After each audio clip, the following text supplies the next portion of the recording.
The podcasting folks want to know how the sausage is made. Yeah. All right. So we are now live. So I can share. Okay. The link just went live in our Discord. Whoop, can't talk to you now. Apparently, we just went live with our our broadcast. Oh, wait, that's you. Okay. Yeah. Let me just share this.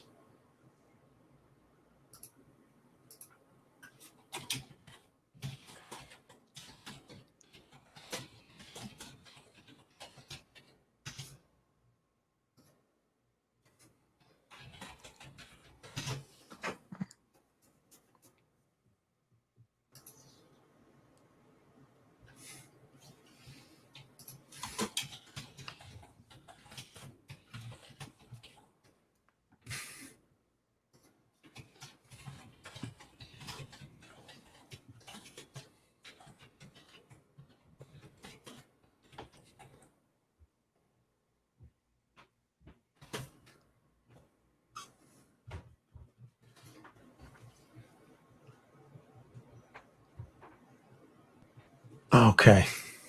All right.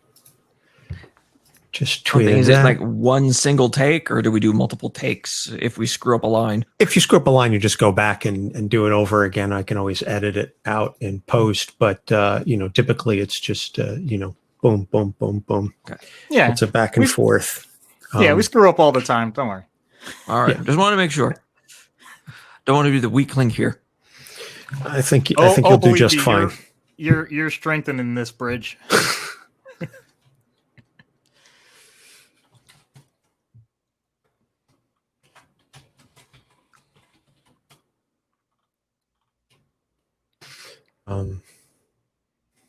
Did you want me to start my local recording now, or? Not like just yet. We typically do like a 3, 2, 1 snap. So this way we all snap together. So I know where, when to start, and this way they're all roughly linked up.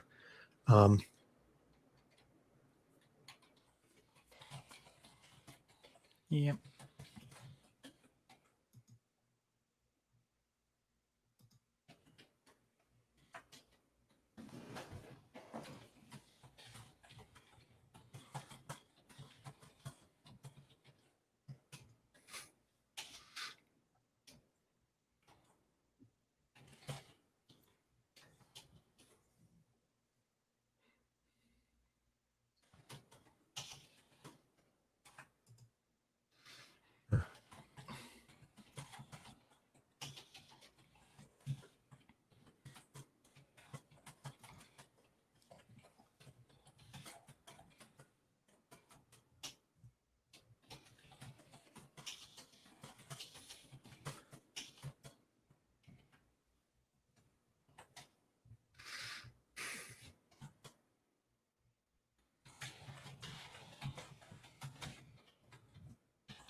All right, now it's just a matter of figuring out where to fit in Patreon exclusive content, because the way we typically write these is we write the skit as a whole.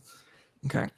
Because that's the overwhelming majority of the audience is only going to get the clean version, so to speak. And then we go, okay, where can we throw in some additional potentially profane content for our patrons? Throw in some F-bombs. Yeah. So let's see.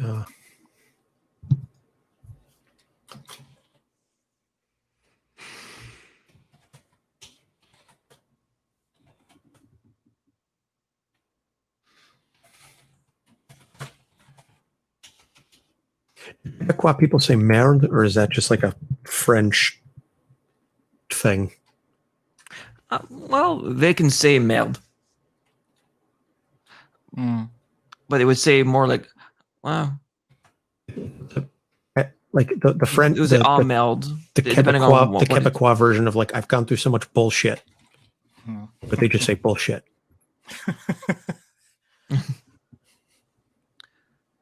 Ce serait pas merde, ce serait marde.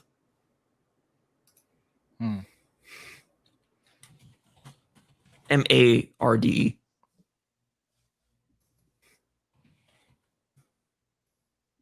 Okay, I'm going to italicize that in the bold so you'll. Um,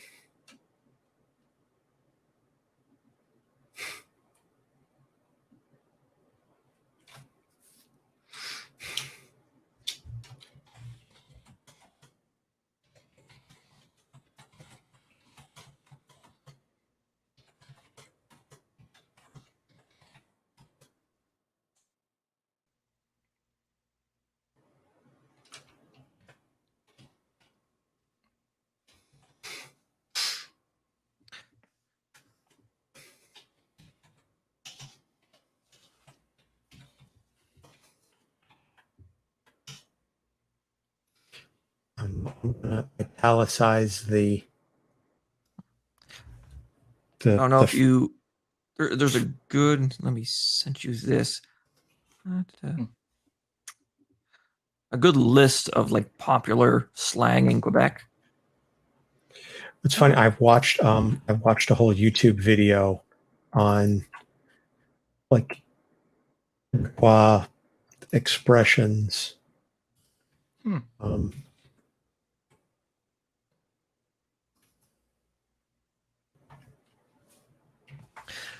One that's really popular is maison. Like when you're really excited, for sure, totally, yeah. Mhm. Are you excited? Maison.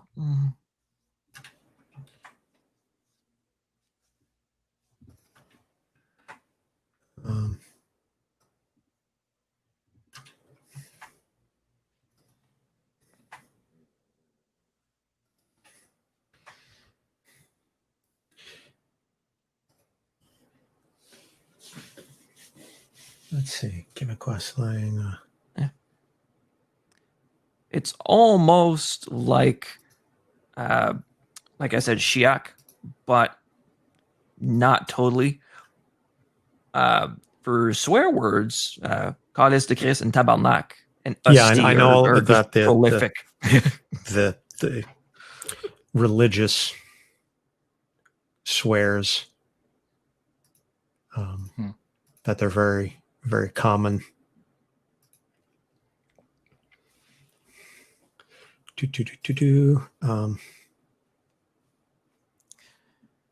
Yeah, there's one thing I wish I could go back in time, actually take the time, or I might have the go ahead and teach me Creole. I really regret that. Yeah.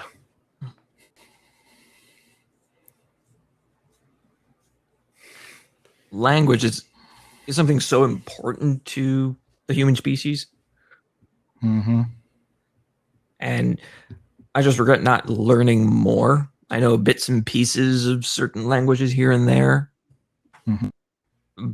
But of the languages I'm really proficient in is French and English. And if you want to count Chiac as, as it's more of a dialect than a language. Mm-hmm. Yeah. Yeah. I mean, don't get me wrong. I was sitting in Spanish class with Anthony, but if I could do it over again, I think the way I would have done it, like I said, Creole and then French formal. I felt comfortable enough with that. Then maybe take Spanish and actually take the time in college to learn Spanish, just to really broaden things out. But oh well, c'est la vie. Yeah, here we don't have much Spanish because it's not really relevant. For us, it's French and English. Right. All right.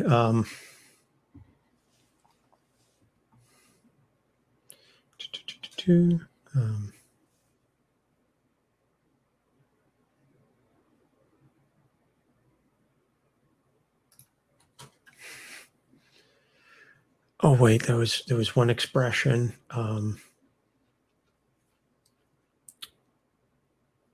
about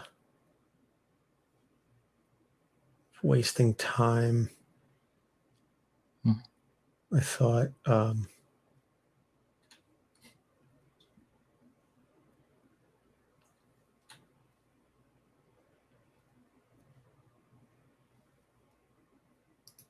do, do, do, do.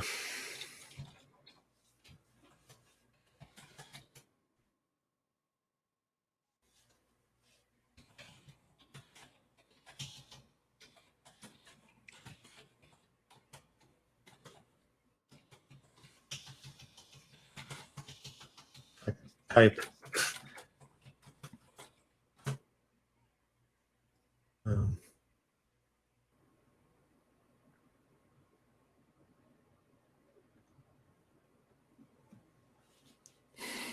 Um, avoir le feu à cou. Avoir le feu au cul. Light a fire up your ass. Or having a fire at your ass.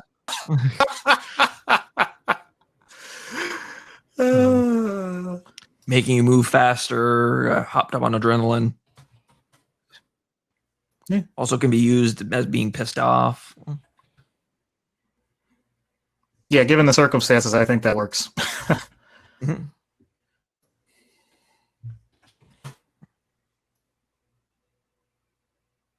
So how would you say, because avoir le feu à cou means to have, fire up your ass. How would you say, I've got a fire up my ass? Like, the. All right. Could you highlight the sentence for me? Okay, hold on. Typing it out now. Brothers.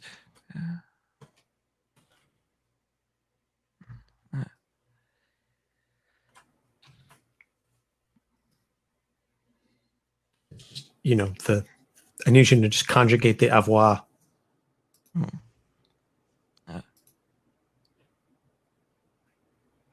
It's Okay. in layman's terms, you want to return to work notice. Da da da da. It'd be I can't be fucking bothered sitting around wasting time to get back out there. J'ai le feu au cul. We're live streaming right now. We haven't started officially recording yet. You should get.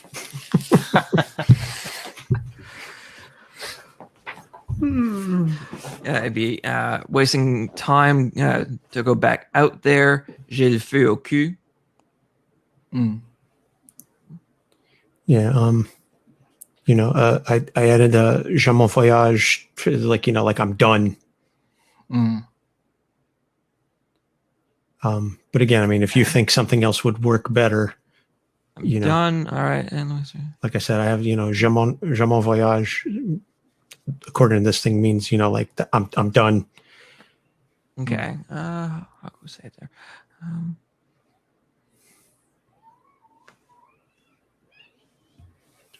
And then avoir le feu à cou means I got fire at my ass.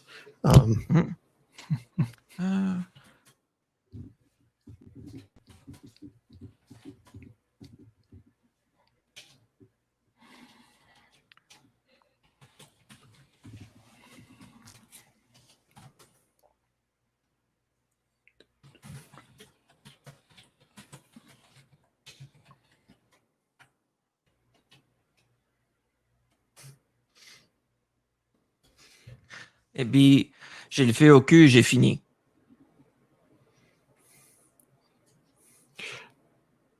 All right, when we get there, you go. I was gonna say you type it out. You can actually, I'll just let you.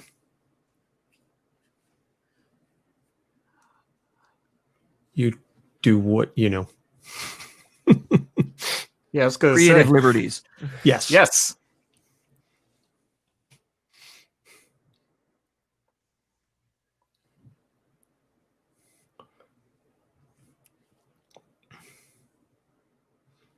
Okay. The rest of the stuff is like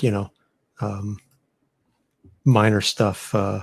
La sacoche, et caisse, hostie. Little asti. God, is it tabarnak? So yeah, like I said, Nice. if you want to like take a second and just Yes, please. look and see if there's anything else where you feel like, as a Quebecois, he would say something in a certain way. Situations like this, the way I say it is, I'm married, but I'm not married to a script. Yeah, we have the gist of it. It's the Kind of getting the finer nuance points. of it. Yeah. Yeah. The There's flavor. an art form to Yeah. Quebecois. And again, I don't me doubt not being Quebecois. No, but you certainly know much more about Quebecois than we do. So, Yeah. I've been playing during these things. yeah. You know. So, all right. So if everybody get your Oh, yeah. your recording stuff up and ready, Okay. your local recording. Yep. I've got Audition up on my end. Same.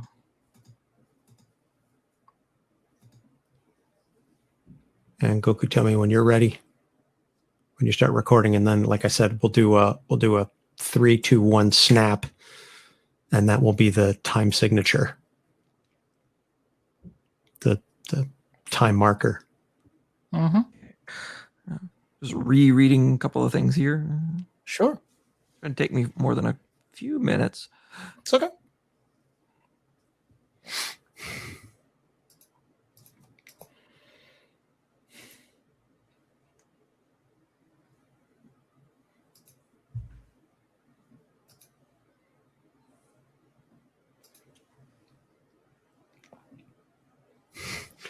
There's a hashtag trending now. Hashtag add Karen ruin sci-fi. What? Whoa. Where they are turning characters into Karens. Oh boy. Oh, God. Like Palpatine. Mm-hmm. Essential oils are a pathway to many abilities some consider to be natural. Oh boy. I am Karen of 9, who is the manager of this vessel. Oh. Assistance is futile. Oh.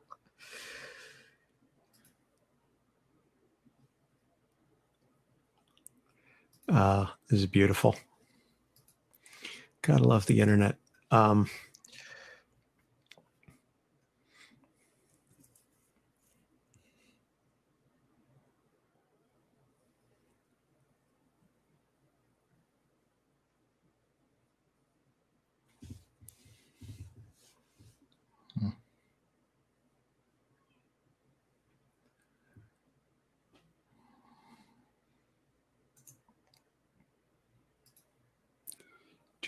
Do.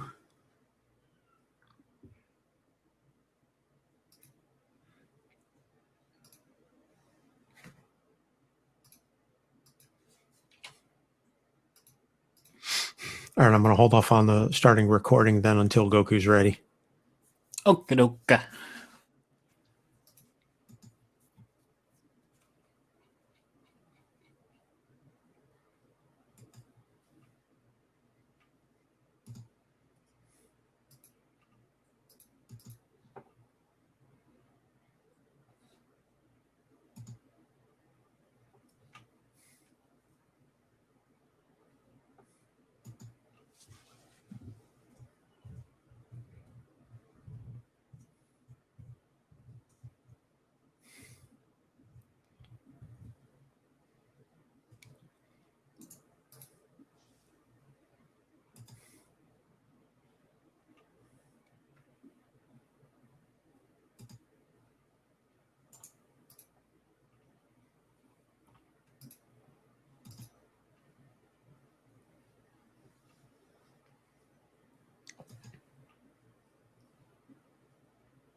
And apparently 20th Century Fox pushed back on the idea of Sue Storm being black in the Fantastic Four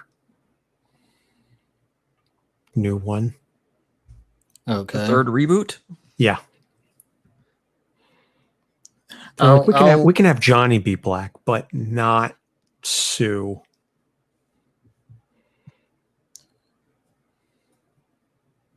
Really? I thought that would work really well. I mean, she'd be just as invisible anyway, right? Exactly.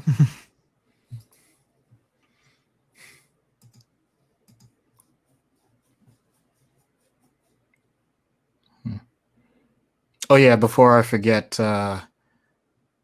Tony, my dad says you are an outstanding human being for everything that you've said and done. Just relaying that to you. Thank you, Pops.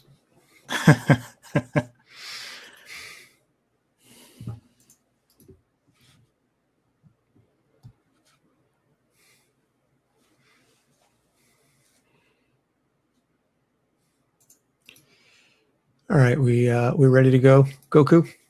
Yep. All right, so everybody get your local recordings up and let me know when you're good to go. I am good to go. All right, we'll do a 3. We'll count down from 3, and then we'll snap, and that will be the time marker. Okay. All right, ready in 3, 2, 1. All right.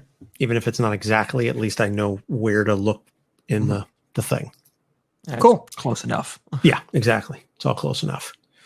All right. Let me just bring up YouTube to mute that. Okay. See if anybody is watching. And nobody is in, at least on YouTube. All right. So I'll count down from 3 and we'll jump into the episode, and I'll intro Goku. You could talk a little bit about Guardians MH, and we'll do our housekeeping stuff. We'll get into the background. We'll do the issues. We'll take a break for the plugs. We'll get into treatment. We'll do the skit, and then we'll do the outro. And Goku, you can cover all of the plugs for Guardians. Guardians. Sure. All right. So let's go in 3, 2. Hello and welcome to Capes on the Couch, where commies get counseling. I'm Anthony Sitko. And I'm Dr. Issues. This is a very special episode. This is issue number 83. We are covering the Canadian hero Northstar, part of Alpha Flight. As this June is Pride Month, we are covering Northstar as an LGBTQ superhero.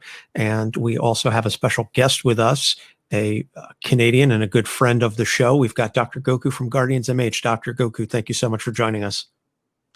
Thanks for having me on. It's the honor to be here tonight.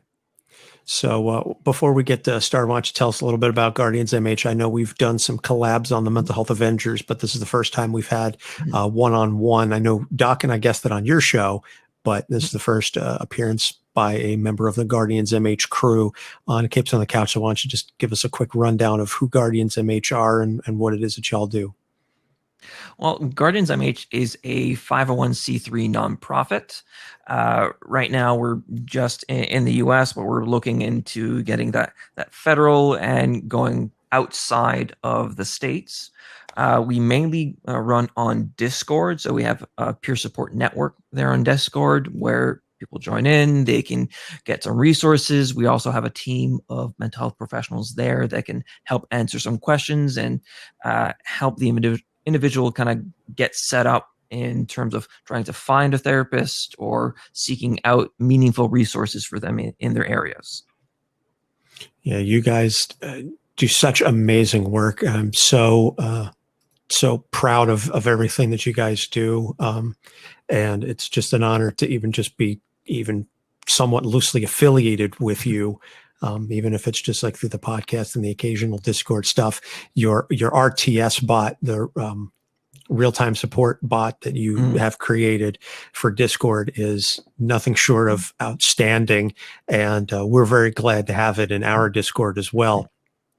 Yeah, Joe did a really good job with that bot, and now we have an actual programmer that's helping us with it. So we're kind of revamping it even more, and we just made it not long ago a Twitch bot as well. So people that are on Twitch can integrate it into their own streams, and it works pretty much the same way that it does on Discord.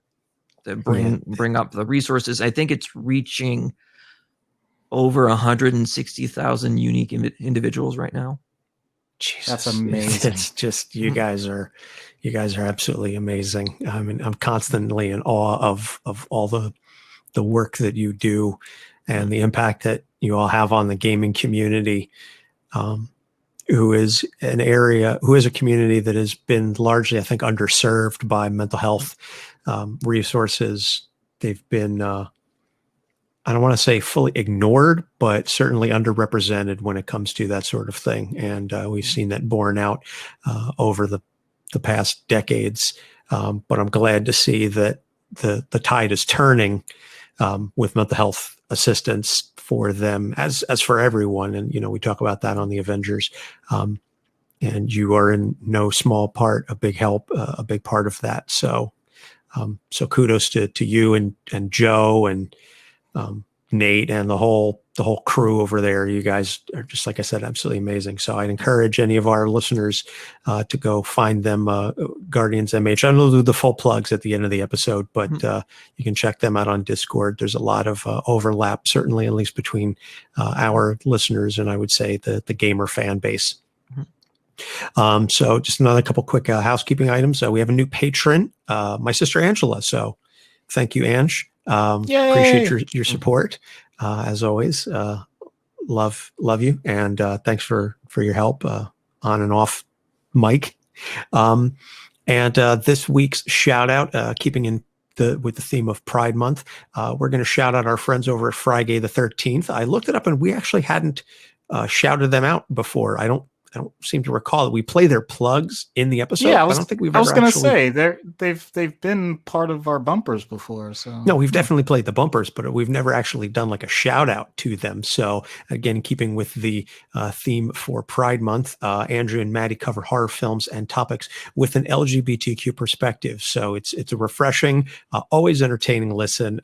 They just, I love their dynamic and just the repartee that they have with certain things. So if you're interested in, like I said, if you have an interest in horror movies, or if you're looking for a queer podcast, a queer leaning podcast, check them out there at Friday13.com. So, and I'm not going to belabor the point too much more about what we talked about at the start of last week's show. Suffice to say that I'm glad to see that the momentum is continuing, that we are still advancing with a lot of the accountability that is long overdue, that we're seeing now in organizations and individuals across the country. And Doc Issues had a beautifully written piece that is on our website, capesonthecouch.live. You can check it out. It went live last week, called Forgive Me.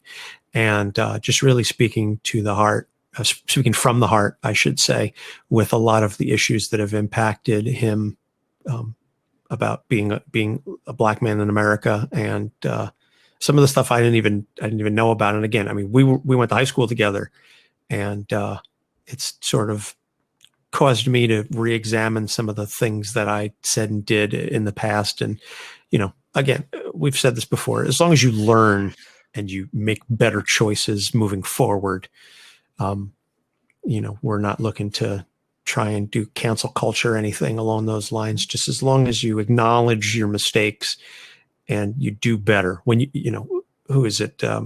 If you know better, do better. Yeah. Maya Angelou, I think, right? Mm-hmm. Yeah, if you know better, do better. So that's what it's all about. So hopefully we can slowly change some hearts and minds. But in the meantime, let's talk Northstar. We Just take a second to shift here. Spent all day playing with my kid because my wife was working, and doctor said I need a backiotomy. Half baked, love it. You know, hey, listen, if I can get some of that kush to help alleviate the pain. That's all right. This stuff won't make the episode, just for the live stream. So let's talk Northstar. Jean-Paul Boubier. Am I saying that correctly? Jean-Paul Boubier. Jean-Paul Boubier. Dr. Goku is not Quebecois, but he certainly has much more experience with Quebecois culture and language than I am a French Canadian Acadian. Yeah, there you go. Yeah, see, wow. The only exposure Doc and I have is when we went to Montreal for a bachelor party.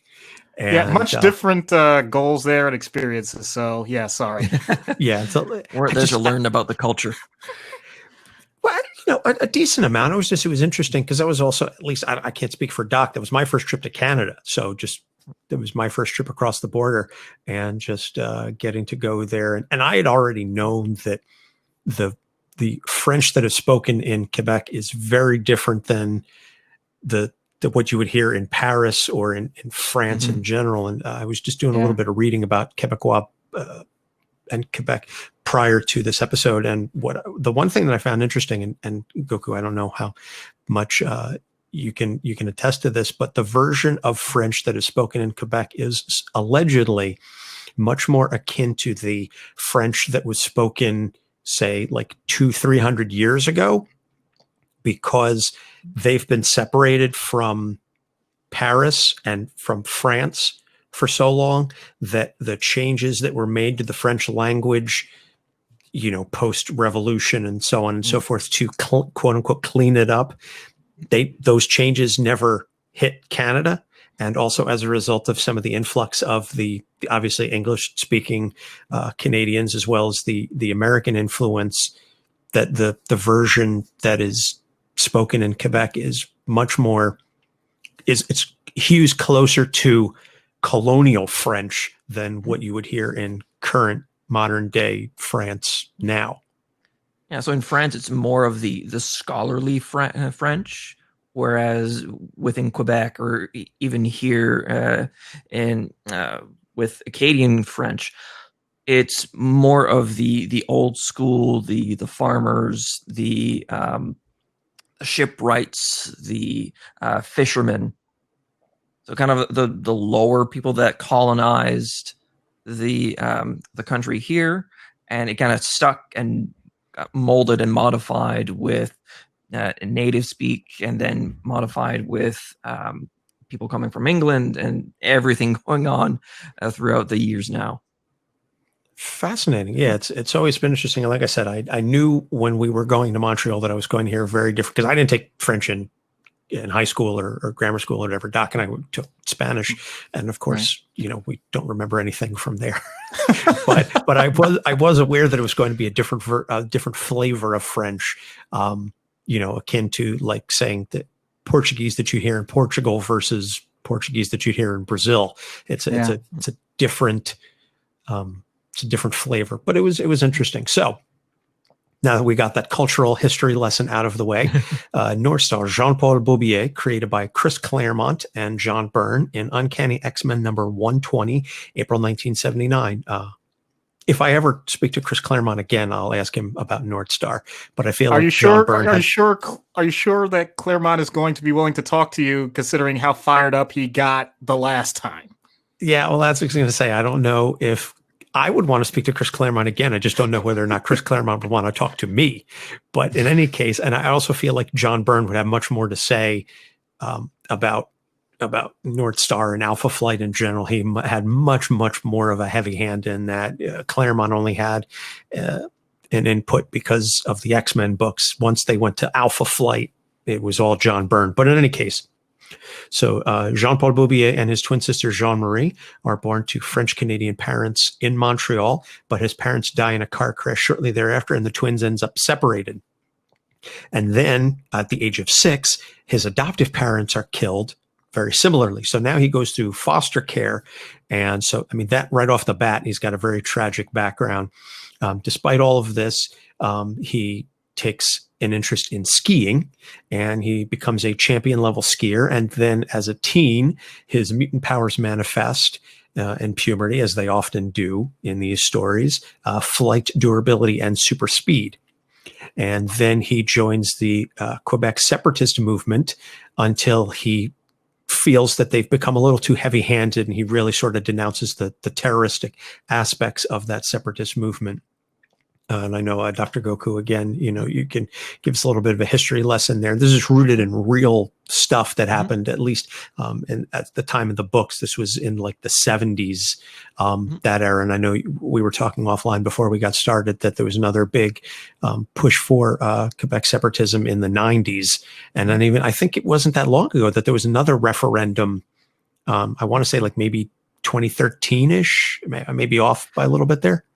It's a little bit ongoing. There's still like a sub part of the population of Quebec that wants to separate from Canada and make Quebec their own country. Would just make it rather difficult, as Canada is a really large country, and 3 out of the provinces would need to go through Quebec to go to mid Canada or to out west. So it would make things a little bit more problematic for people out east here.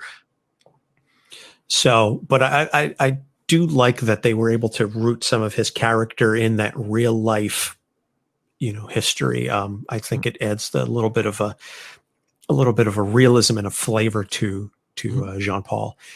So then he joins Alpha Flight, the Canadian superhero team, where he's reunited with Jean-Marie. She goes by Aurora, and he becomes Northstar. And so their powers work in concert with each other, that when they are together, they're able to generate light, and they can help each other fly. And but then working with Jean-Marie sort of sours their relationship, and then they become estranged for some time, which again, they were separated through most of their childhood. And then so finally, as a young adult, he gets reunited with his sister, and then he becomes jealous for a time over her relationship with Sasquatch, who is the Canadian Hulk-esque member of Alpha Flight, if he's sort of their analog. But then they end up reconciling after they fight a villain that requires the full force of Alpha Flight. So I remember I'm just interrupting briefly, only because the fact that they had that falling out temporarily, that was based on Northstar accusing his sister of, no other way to say it, sleeping her way out of situations. So she didn't take kindly to that. Because Jean-Marie had a really difficult upbringing herself. Yeah, Jean-Marie deals with the multiple personalities. I think that Aurora is definitely a character that we can delve into deeply on a future episode, and we'll certainly call back to this one. And I know Doc is going to love getting to talk about multiple personalities. Oh yeah, my favorite. His favorite topic on these shows, especially with these characters. So now we come to the famous issue, Alpha Flight 106. Now, I should add that Jean-Paul was always intended to be homosexual, but given the Comics Code Authority and given the heavy hand of Jim Shooter, who was the editor-in-chief of Marvel Comics through most of the 80s, you couldn't really be overt with the homosexual references, and he couldn't be out and proud. So moving again, as we said, I think this is in 1992. So keep that in mind. This is almost 30 years ago at this point. The landscape for homosexuals in 1992 was very different than it is now. We're looking at it in 2020 with the lens of, Ellen and Ellen DeGeneres and the great strides that homosexuals and transgender folks and the entire LGBTQ community has seen, vast strides in representation in mass media. In 1992, there weren't a whole lot of positive representatives for the LGBTQ community. Keep in mind, they were just coming out of the AIDS pandemic of the 80s, and AIDS was still at that time really being thought of as the gay flu. And, I'm saying these things not that I believe them, but this is what was being said. This is how it was being spoken of at the time, that AIDS and HIV were gay diseases and so on and so forth. And Well, it was a dearth of understanding. Right. Well, I'll go even a step further than that. It isn't just a matter of homosexuality. This is a situation when I was looking at programs, not for psychiatry, just in general. I was the type of nerd that would look at other fields.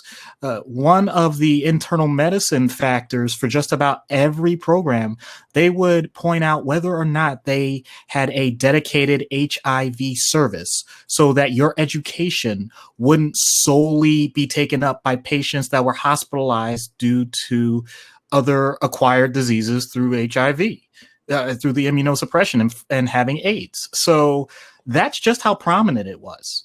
And whether or not you were asking about homosexuality, it was something that, to be blunt, even the medical environment thought that this may be something that truly puts humanity in jeopardy.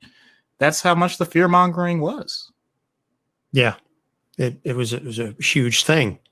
So this is, well, if we look on the psychological aspect, it was part of the DSM for years. Yeah, mm-hmm. Yeah. Thank God they finally took that out. Agreed. Yeah. Mm-hmm. Yeah, I mean, like I said, the two of you would obviously know better than that. But even I know that for years, homosexuality was considered a mental disorder, and the treatment of homosexuals and again, members of the LGBTQ community in this country and across the world still has a good long way to go. But I mean, where we are now versus 1992 is a world of difference. So keeping that in mind is the sort of the background. We don't normally do deep dives into a single issue on this, but I feel like given how prominent this is both for Northstar as a character and also just in the history of comics, I'm just going to give a brief overview.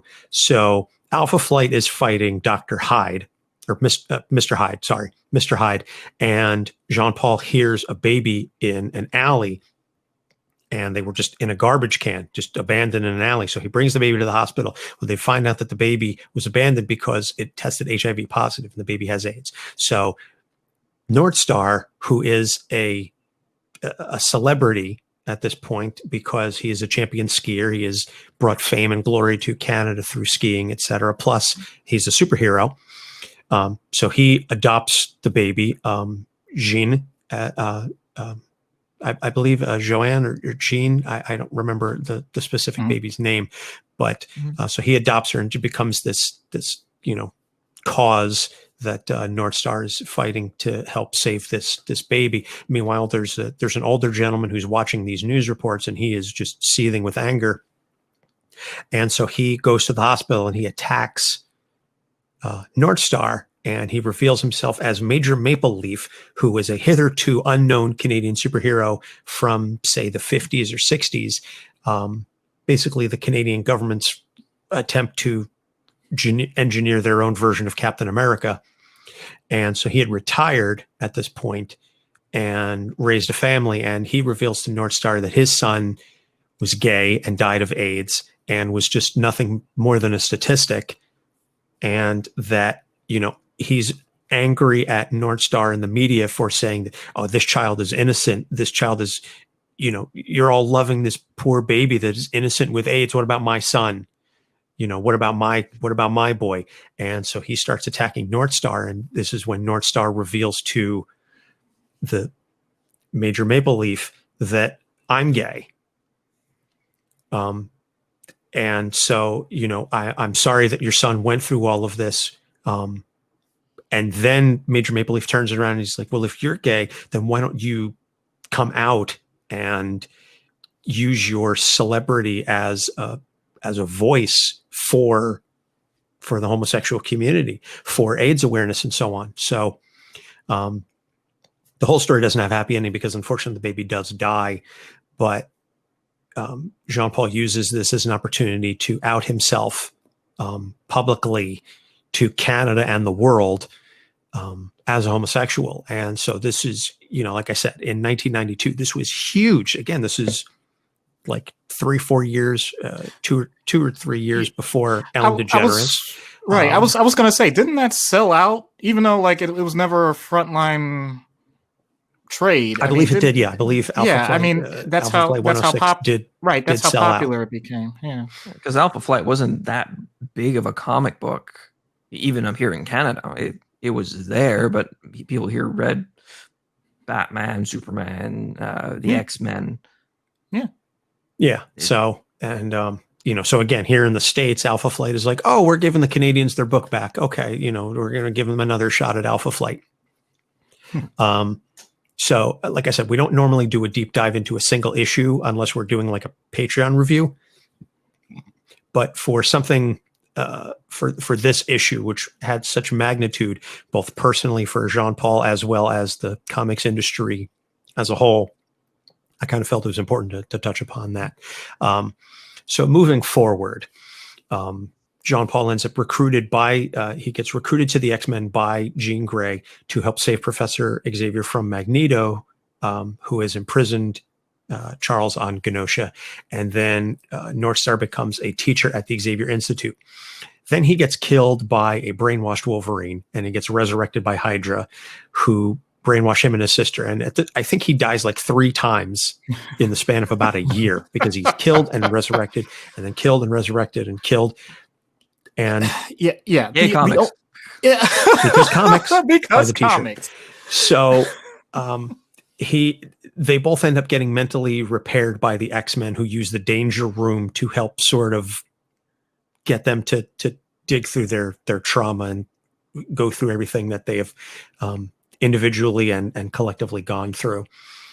So then Jean-Paul says, I'm gonna go back to sports because I get sort of tired of the superhero gig, and he decides to go back. And now this is like late 90s, early 2000s ish, and he uses his own vulnerability and his speed to become an extreme sports star. So he's like the X Games with the snowboarding, and the one issue he's snowboarding at Mach 1 to like break the sound barrier on a snowboard, because he can do it, because friction isn't a thing, because comics.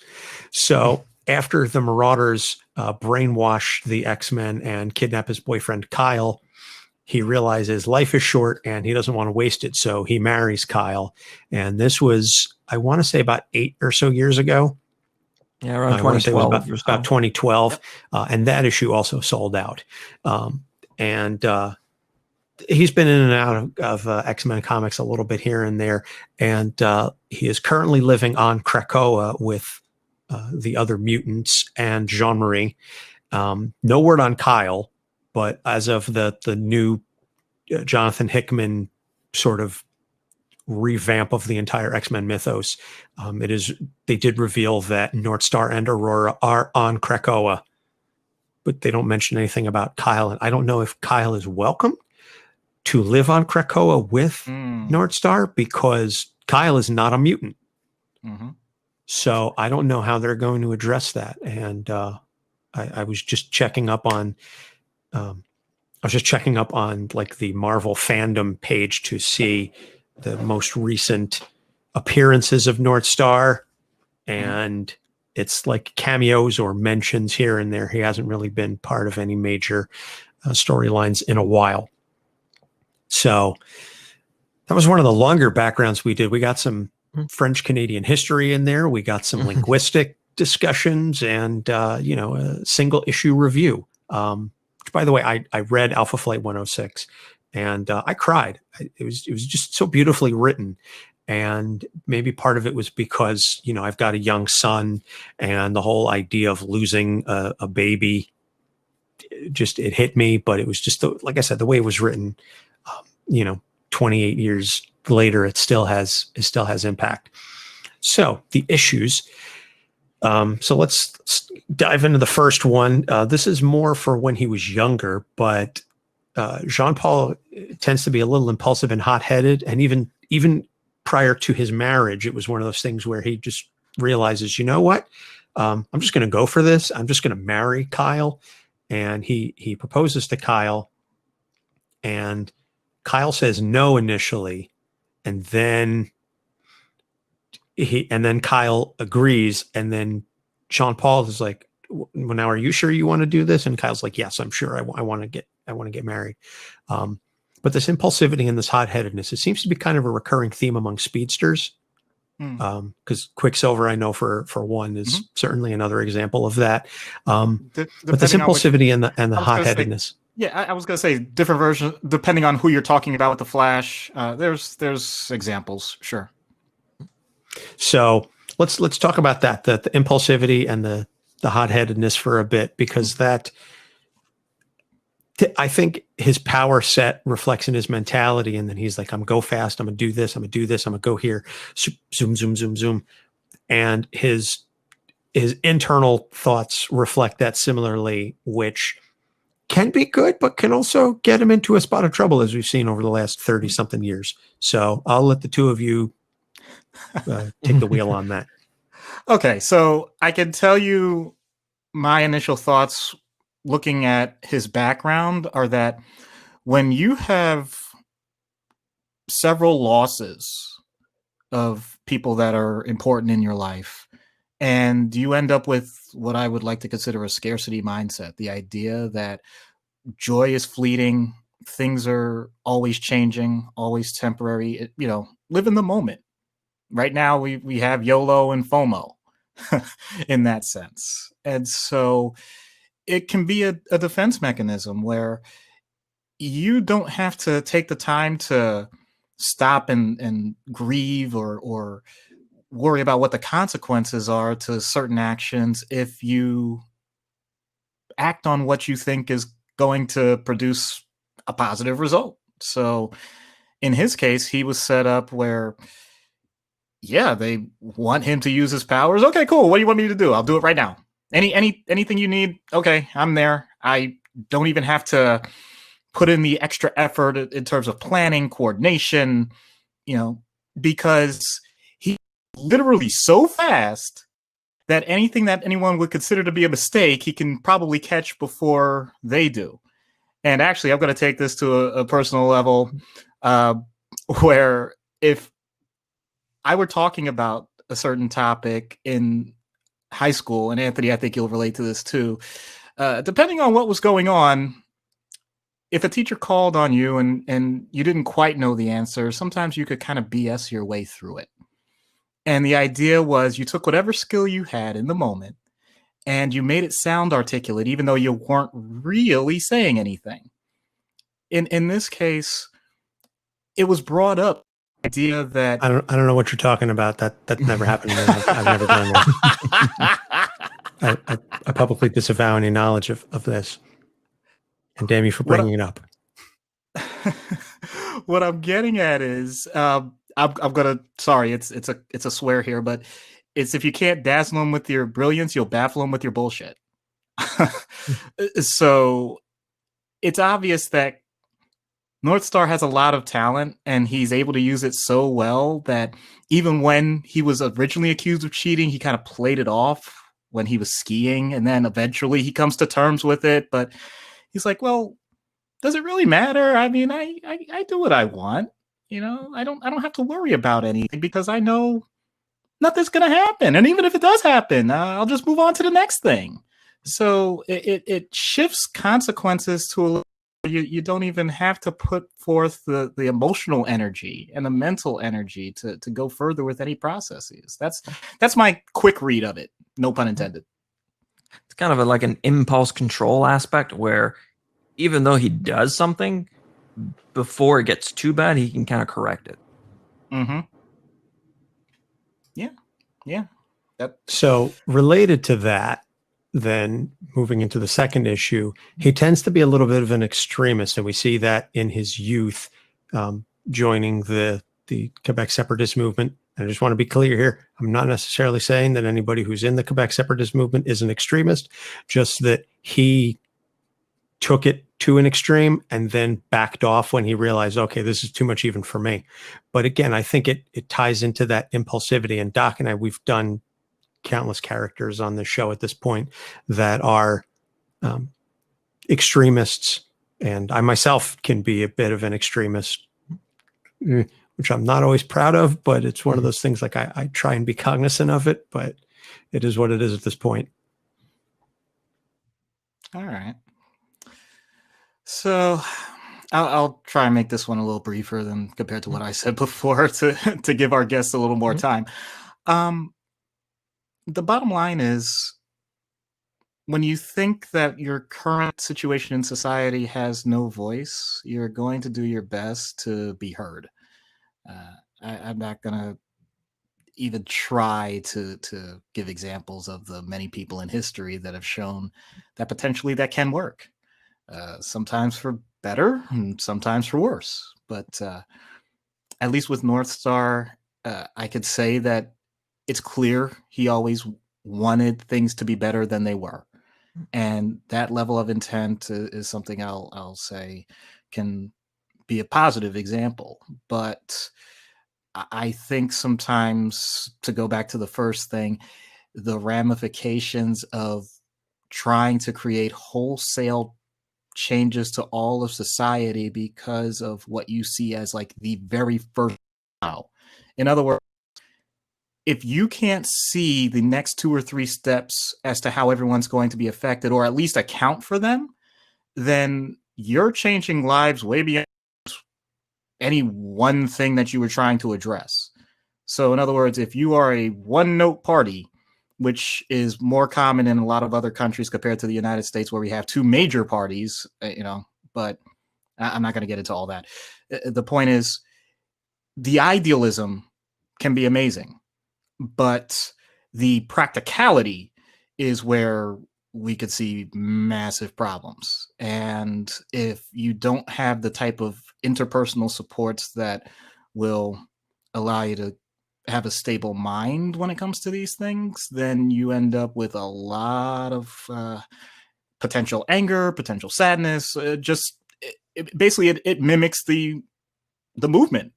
The extremes of behavior can lead to the extremes of emotion. So I think with a lot of the speedsters, and certainly with Northstar, he's very intense. And when he gets intense, he kind of puts everything inside and kind of jumps in with both feet, knowing that if something goes wrong, he can easily sidestep or correct things. Almost like that fearless nature. And I've seen it a lot with some of my clients where, given certain things going on, they will do without thinking of the consequences, because in their mind at that time, it's the best course of action.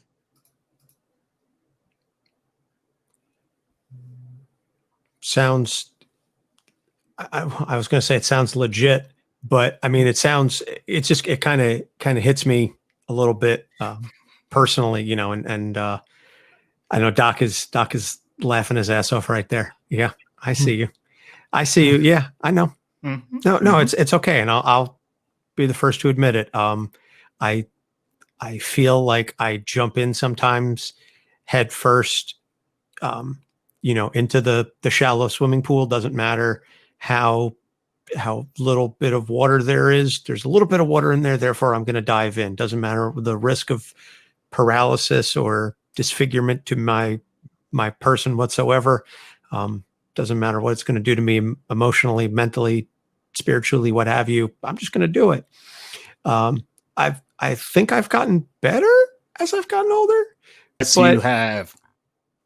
Well, thank you for that. But it took a lot of getting burned, and I will say that again. I do think that from what I've been able to read of Northstar in the week that I've been reading the Alpha Flight and X-Men comics, he does grow, and the edges do get sanded down some. This goes to both point A and B, that he does get smarter, and I think a lot of that has to do with his relationship with Kyle. Is that being with Kyle makes him realize that he can't just dive in head first. He can't just do that without thinking, because he has someone else to think of. You know, he has that better half, so to speak, to keep him grounded, no pun intended.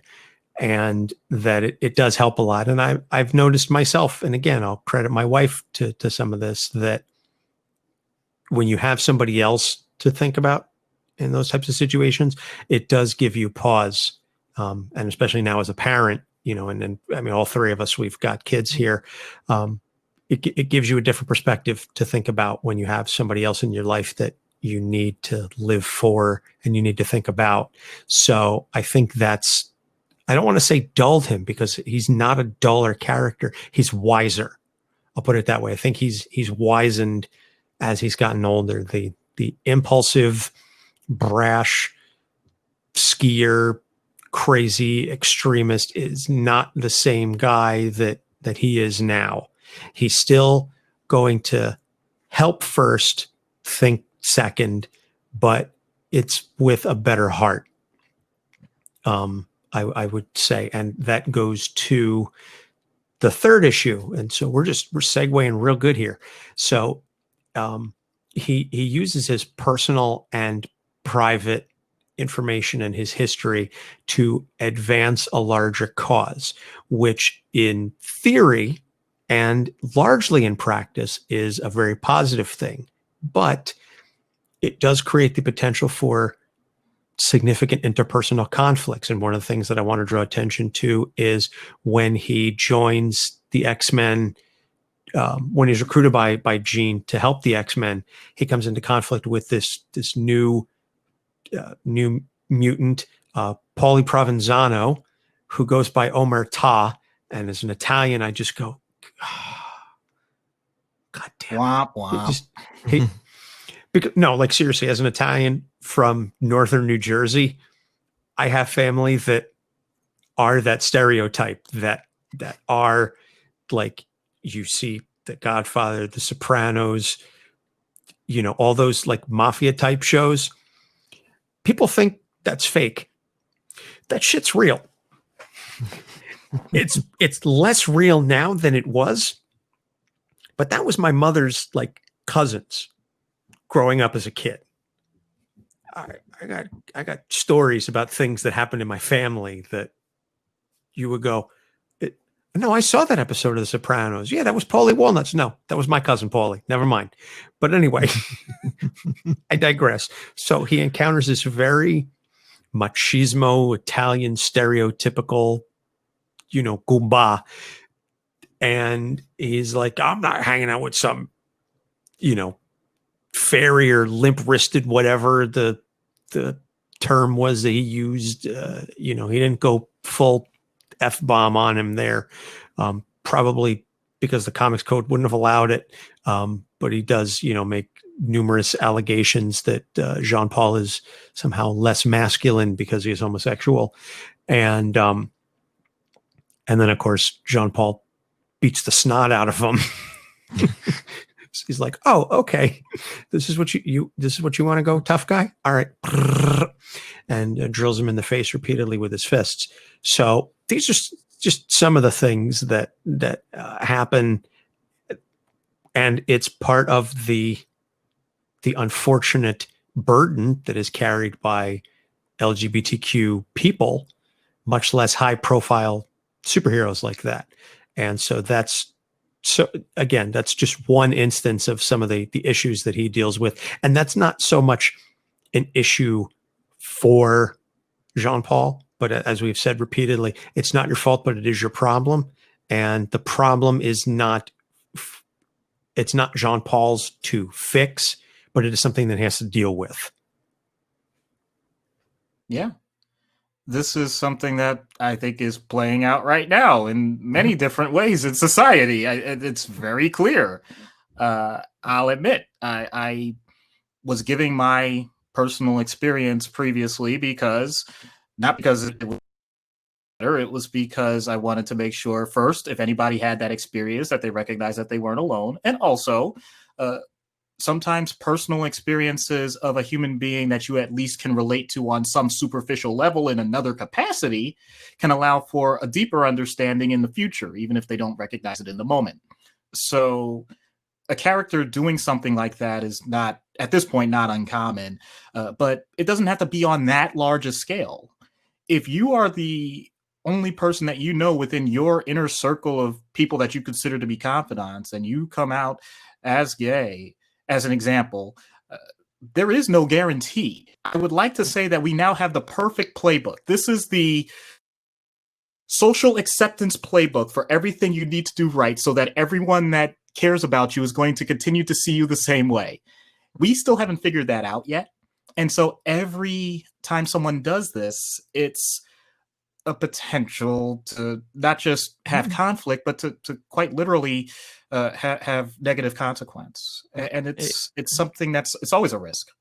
It's a big stressor for people that want to come out. It racks their brains for months or years. I have a client who first came out as gay. That was one thing for her. And then came out as trans. And that was a whole other ballgame.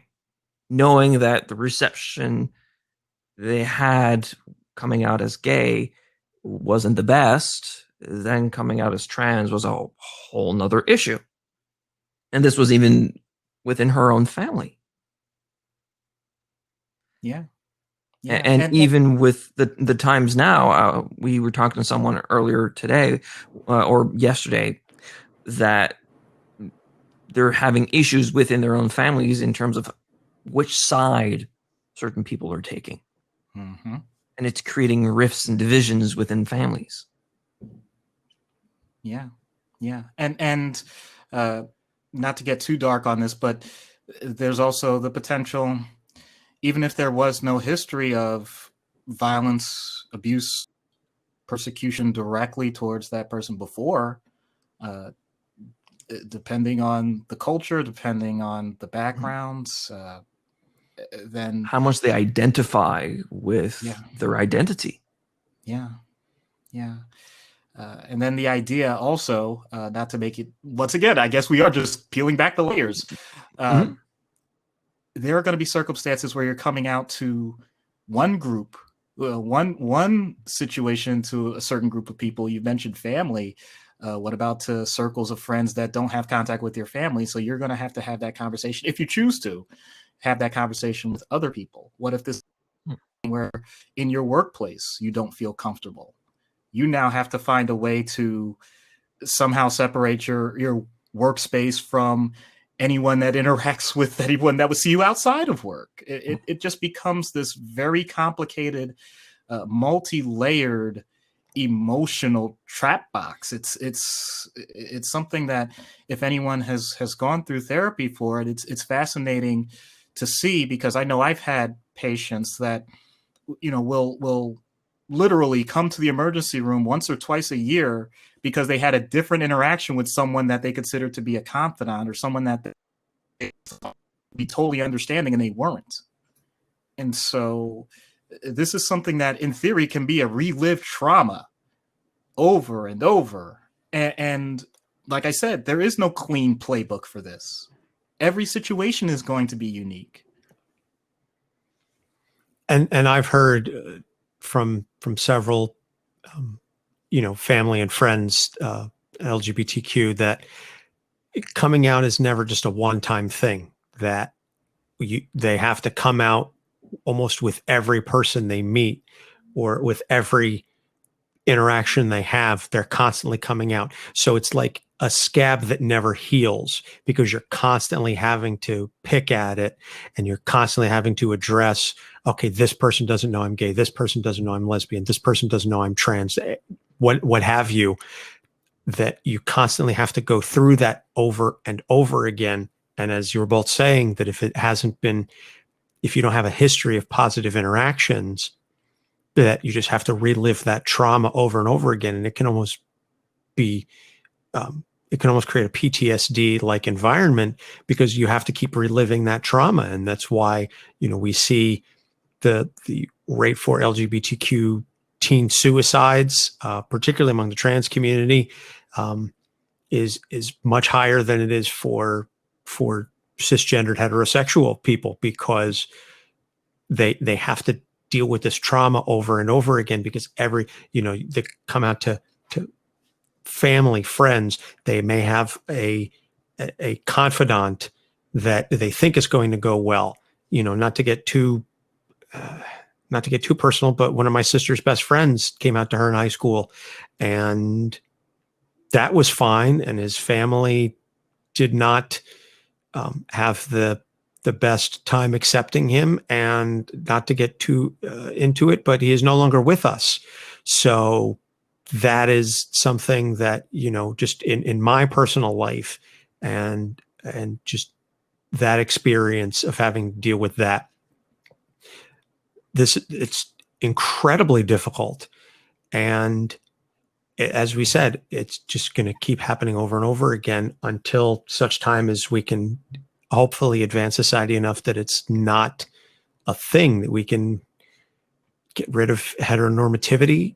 And that's pie in the sky thinking. And I don't know what it's going to take. I don't certainly think it's going to happen in our lifetimes, but I do think just even in the 38 years that I've been on this planet, it's certainly been better. And I'm hoping that it continues to fight this way. And some of the things that we're seeing now in, society and things happening in the US, that we are continuing to push this dialogue of acceptance and accountability. And we are saying that we are not going to accept anything less than full equality. And we're going to fight for it. And we're going to continue to push for it, that whether it's Black Lives Matter, or whether it's the gay rights community, whether it's any number of minorities that are being impacted. And I'm saying this again as, a cisgendered heterosexual white male that might as well just have the man tattooed right on my forehead. As I say all the time, like I am as privileged as it gets. And I'm saying, please, I'm elevating as much as I can, minority voices, in the hopes that we can one day potentially achieve a world in which stuff like this doesn't happen, where someone like Jean-Paul doesn't have to have these negative interactions, that, even if he does come out to somebody that he doesn't know, that it's just in like offhanded thing. Oh, and here's my husband. Oh, okay, cool. And, move on, like, oh, okay. And, are you a Rangers fan or Devils fan? Like, I hope that one day it's viewed at in that sort of thing. Although I don't necessarily want to say that, because Rangers and Devils fans tend to fight over stuff. So, and I say that as a Devils fan. So, but you get my point. Yes. I hope, anyway, at least as eloquently as, as three cisgendered heterosexual men can have this sort of point, talking about an LGBTQ perspective. Maybe next time we talk about a gay character, we'll bring on someone from the LGBTQ community to give us their perspective. But in any case, let's take a short break. We'll plug a couple of shows, and when we come back, we'll get into treatment. Stay tuned.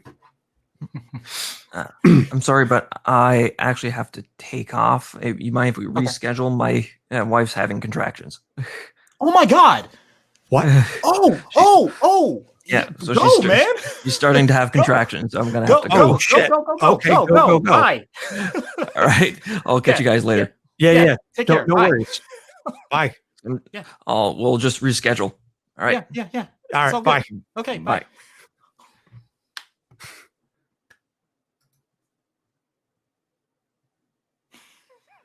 Wow. Okay. Oh shit. Wow. Okay. Well, look, let's be blunt. The only thing that he would need to do is just record his lines at some point. That's it.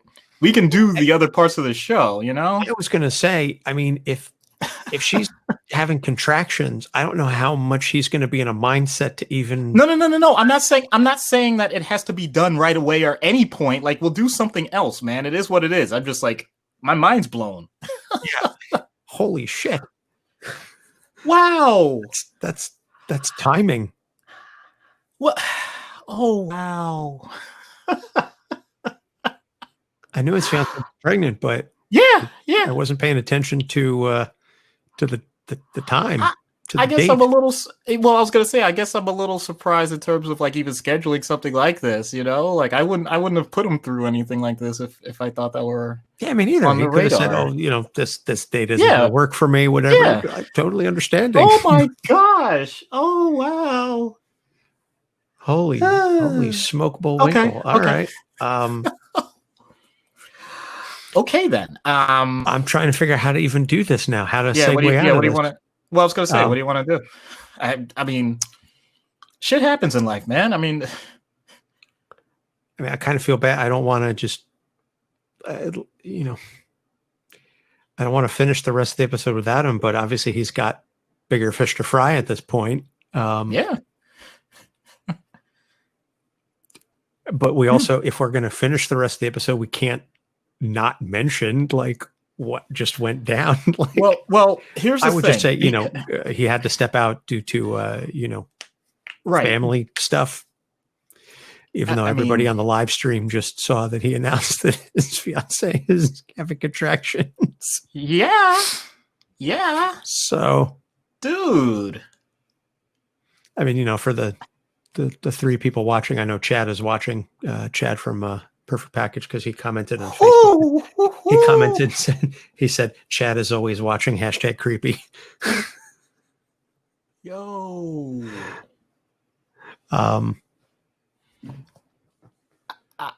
Yeah, so this is a pickle. I mean, I can do the episode. I could do my best version of a Quebecois accent, but that's, I don't know. I don't know how I feel about that. yeah, I know. Not you personally. Just No, I know. Just the idea of going forward, yeah. without him. Right.